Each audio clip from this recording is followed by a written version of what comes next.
where the great white man's road crosses the Neosho.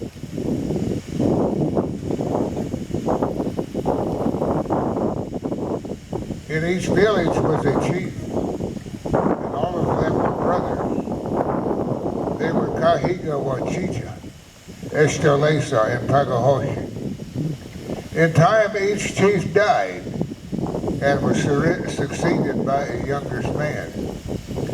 Estalesa, after many days of eating almost nothing at all, ate too much too fast and died.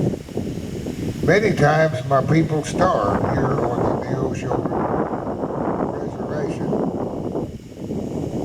Estalesa was succeeded by Allegawaho, who for a short time was the head chief of my people, until he killed a brave without cause. Then he was nearly killed by the brave's red and lived in disgrace. Pagahoshi was replaced by Estalesa's son, Watanga.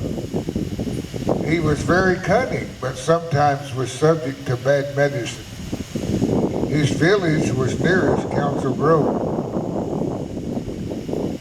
I, Allegawaho, succeeded Allegawaho as chief of the village by Cahola Creek. I was long trusted by my people as a wise leader of the Conze. I was the most eloquent orator of the tribe, and I could not be bribed. So in these very troubled times, I became head chief. The Neosho Valley Reservation was a place of great sickness for my people, especially the disease the whites called smallpox. Many times there was no game to hunt, and the whiskey peddlers were everywhere among us. And then the whites began to flood onto our reservation, building their cabins, turning their animals loose to trample our corn and bean plots, and cutting our timber. The agent said these white men were not to be here, but they came anyway. And the great father in Washington and his soldiers did nothing to stop them from taking over our reservation land. Instead, the government told us to scratch another paper, which took away most of our Neosho Valley Reservation land and gave it to the whites. Did not the government understand that when the Conze lost our land, we lost more than our cornfields, grazing pastures, and hunting grounds? This land and the Conze people are not separate things.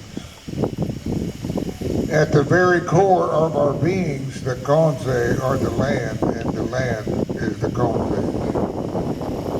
When we lost our land, we lost ourselves. My heart was heavy with loss, and my mind tortured with dark thoughts. At times, I was overwhelmed by the responsibilities I bore for my people. Sometimes I felt lonely, weak, and helpless.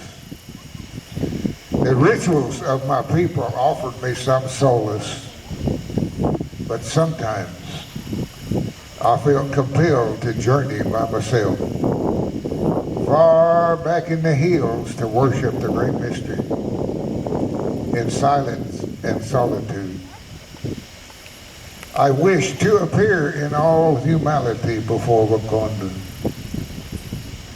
I sought out a high place, and at sunrise or sunset, I made offerings to Wakanda.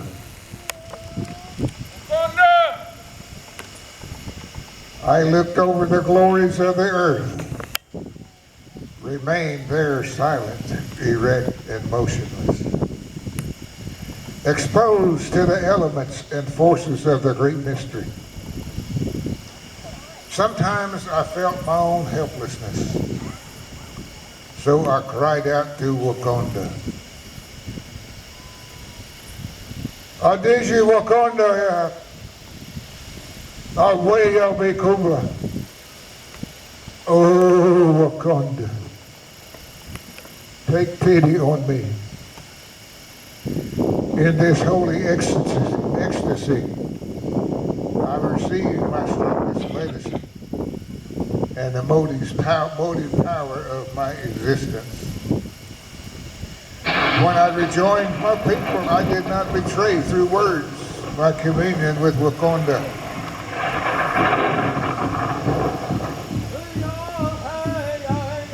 But in all my thoughts, prayers, deeds, I remembered the gifts the great mystery had bestowed on me. And in turn, I bestowed these gifts on my people. The times my people loved most were the journeys to the plains to hunt buffalo. Then we were free of our terror and bullied by the whites, who came uninvited onto our reservation. On the plains there were plenty to eat. It was as days long ago when our braves hunted the buffalo and provided for the people. Instead of waiting for the government to hand out these payments they call annuities.